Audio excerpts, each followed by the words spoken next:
Good morning, everyone. John Souza, Danny Gardner here. Aloha, Danny. Aloha. Hey, we're here again on Monday doing our Facebook Live thing. And today I thought we could talk about Adrian Blow.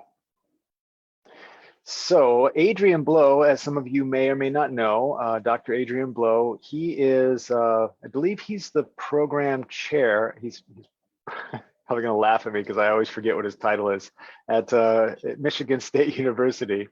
And he's in charge of the MFT program over there. And of course, he is known for his work on the common factors in marriage and family therapy. And as of late, he's really started to get more into the deliberate practice model of therapy. And so a few weeks ago, Danny and I had the pleasure of interviewing Dr. Blow about some of his upcoming publications. So we thought we would just go ahead and share that interview with you today. Sound good to you, Danny? Yes. All right, let's go ahead and do this. Share my screen. Full screen on this. Okay. Danny, give me a thumbs up if you can hear and see this, okay? Okay. All right. Is it going to record on your computer? We're recording right now, as a matter of fact. All right. Okay. I'll keep 3, on. 2, 1. Aloha, everyone. I'm so excited to be here with an amazing human being and an amazing academician and therapist, Dr. Adrian Blow. Mahalo so much for joining us today. Thank you. It's great to see you all. I wish I was on the islands with you, though.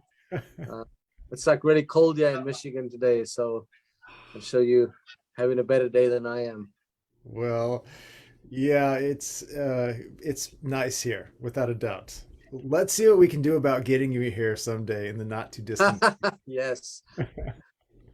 Because you've got several really important pieces of literature that are floating around out there now, or will be soon, that prompted this meeting, and I really wanted to let people know about it.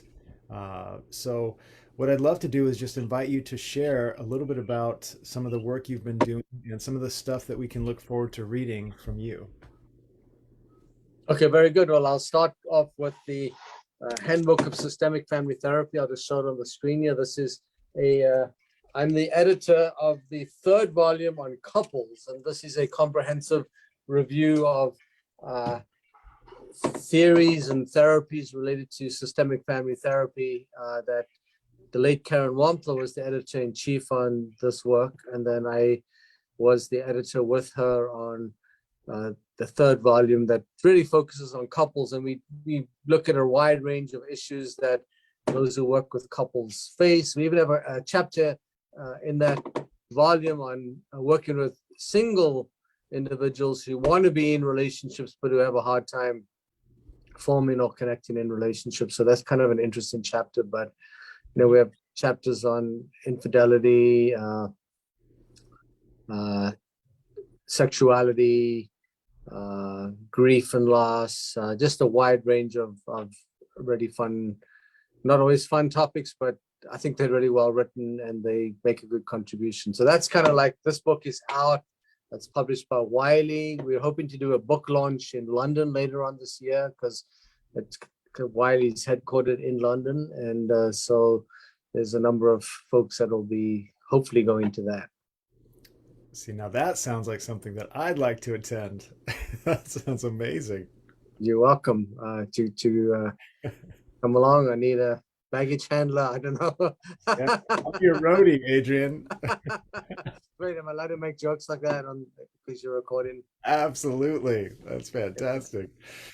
Yeah, that sounds like such an important work. I mean, that 4-volume set right there, it seems so comprehensive and probably one of the seminal works of our modern MFT time that people probably don't fully appreciate just yet, but I'm imagining we'll start to really understand what you've done.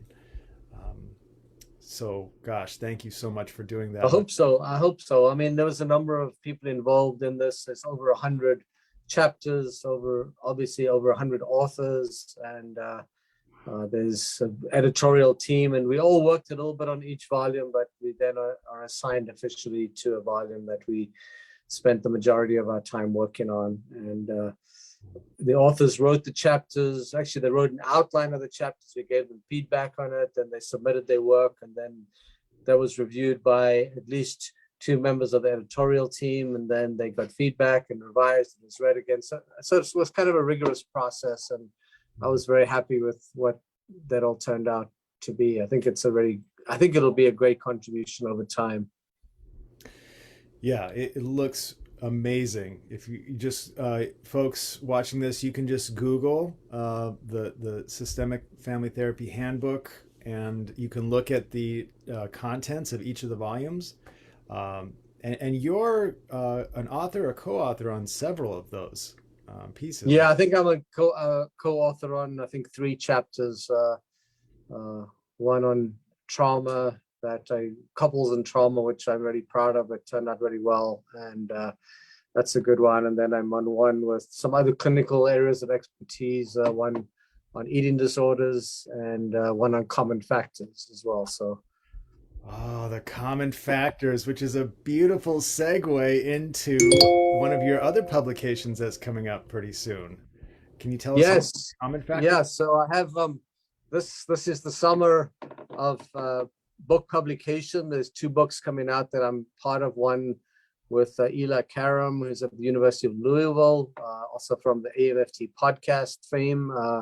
This is a book it's titled Making Common Factors Come Alive. And in that so sometimes common factors are kind of a theoretical idea. And so we've tried to include practical ways of learning these key elements of therapy with practical exercises, fun exercises, and things like that. And also some theory as well in there that I think is, again, really good. We try to write it in an engaging way that will be especially appealing to clinicians. So that's the one book. And then the second book is one I've written with my colleague Ryan Siddall and Deb Miller, and then with the support of Tony Rinsamiri and Alex Vaz from Portugal. And this is a book on deliberate practice in family therapy training. And deliberate practice is this idea of learning skills, and learning them really well. So if you were basically going to learn the violin, you wouldn't just pick up the violin and play a beautiful tune. You would practice specific parts to that until you knew it really well. So kind of like at a basic level, how to hold the bow, and then how to play a note, and then how to play a series of notes and things like that. And so in family therapy training, what we've learned is that our skills are not really that well operationalized in order to learn them and then to rehearse them and to practice them. So we provide these core skills related to family therapy that can be learned. I don't know if I cut out there, but that can be learned and rehearsed and practiced. And I actually think this is even though I'm an author and I feel like I'm bragging now, but I really think this is a great thing for our field, because we have all these complex skills to learn. And then so it's kind of like you take a simple skill like reframing. That's like something that's used a lot. But if I had to put you on the spot and say, what are the steps to reframing? And then how do you do a good reframe? It's not that easy to kind of say, well, you do these steps and then you do a reframe. So we try to kind of operationalize these skills. And again, I think it turned out really well. So that will be coming out. It's going to be published by the APA. And I think the release date for that is in June. Yeah, I saw that it's the publisher, which is a wonderful cross-pollinating of organizations. Because you're at Michigan State University, right? Yes. Yeah. You're the chair of the MFT department or program, right? I'm the chair of actually the Department of Human Development and Family Studies, but I'm a core faculty in our couple and family therapy program here. Right. And then you were recently nominated to be the president of AAMFT. I was. I will be on the ballot for that this coming summer. So Well, I'm voting for you, that's for sure. thank you. I'm not sure if I'm allowed to campaign yet for that, but I Well, am. I am. I'm campaigning for you, so you're not doing it. And I bring that up because that's part of the systemic and relational work that we're doing on a larger organizational level. Is you having a publication on MFT common factors through the APA is a wonderful merging of our ways of operating as mental health professionals. Yeah. Yeah. Well, I've thought about this a lot. And so we have kind of the profession of family therapy, which is really where you get licensed as an LMFT, but then you get the practice of family therapy, which is practiced by numerous mental health practitioners, no matter what their license is. And so, I think we need to make substantial contributions to the practice of family therapy, because there's many mental health practitioners who are doing couple therapy or family therapy that have just like very little training in that. And that kind of worries me, because I know it's like really complex work, and so you can actually, cause some harm if you don't know what you're doing. So the more we can contribute to helping those who practice work with couples and families, or who think systemically in the work that they do, I think the better treatment people will receive from their providers. That's it right there. And you and I have spoken often about the difference between outcomes research and process research. Yeah. And so a lot of the work that you're doing is trying to get at that process research. Yeah, it's more difficult to do though. Like outcome research is just often based on randomized controlled trials where you randomize, and then one group gets one treatment or one gets another treatment, but kind of more understanding the how of how things work or why things work is a little bit more complicated and a little bit more difficult to measure and study as well. Also a bit more difficult to fund, actually. It's harder to fund those kinds of studies. So there's a lot of barriers to doing that kind of research, but it's really needed. Like one of the things I'm really interested is in therapist factors, and just kind of like what it is about therapists that make them, effective in working with couples or families or even individuals. And we know that like in athletics, one athlete's better than another, or one coach is better than another coach. And so what is it about therapists? And then, are you more well suited to working with couples or certain kind of presenting problems in couple relationships? Are you a better family therapist? Do you do better work with adolescents? There's a lot of things we don't know about kind of who the therapist is. And that's something that I'm really interested in. And you've written several articles on this topic as well. I have, yeah. Yeah, it is kind of my soapbox topic. Because, we've studied it for a long time. We've studied models, so we've looked at kind of like, if you want to be an evidence-based practitioner, you need to be an expert in an evidence-based model. And I like to think of it, we need to study more evidence-based therapists, because models really work through therapists. And so I'm not saying that evidence-based models are not, don't have a lot to offer. They do, but they all get operationalized through the person of the therapist. And so that's kind of, I could study, emotionally focused therapy for hundreds of hours and still do a bad job of it, because maybe I just can't relate very well to my clients. And so, whereas others I've seen do really phenomenal work with very little like training. So there's something about therapists that's kind of more about talent, I think. So there is some natural proclivities or therapeutic abilities that some people have, and there are, but there's also things that you can train, and learn. And so it's kind of like, how do you get that fine balance between, John has got good talent, but he needs to work on some of these skills, and so there's also things you can work on. Yeah. That 10,000 hour rule, right? If you put 10,000 hours in over 10 years, you might just get good at something. You might, although the research on practice and experience in therapy is actually not that. It kind of works against what you're saying there. Yeah. Because there is quite a bit of research showing that like novice therapists can get pretty good outcomes as well. Which comes back to the idea of deliberate practice and Yeah, activating the common factors of couple and family therapy. exactly. Which is why your books are so important. And I hope everyone who's watching this will go out and buy them and read them as soon as they come out. I know I'll be first in line and hopefully getting an autograph at some point when you're here on island presenting. Yeah. Yes, I would prefer to autograph this in person. Perfect. Wow. Danny, I don't know if you have any thoughts or questions for Dr. Blow. I don't. All right. Well, we're going to keep this short and sweet today. Adrian, I really just, again, thank you so much for taking a few moments of your busy schedule to share this Sure. with us.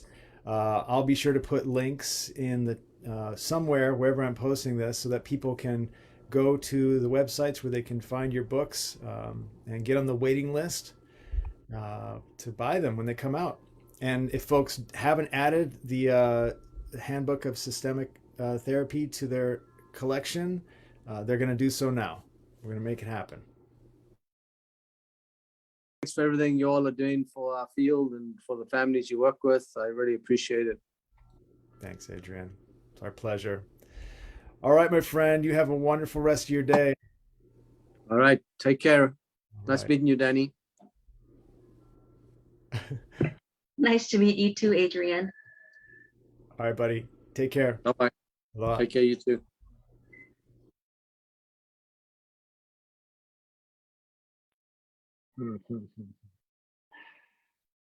Just a lovely man, like really a genuinely nice person, and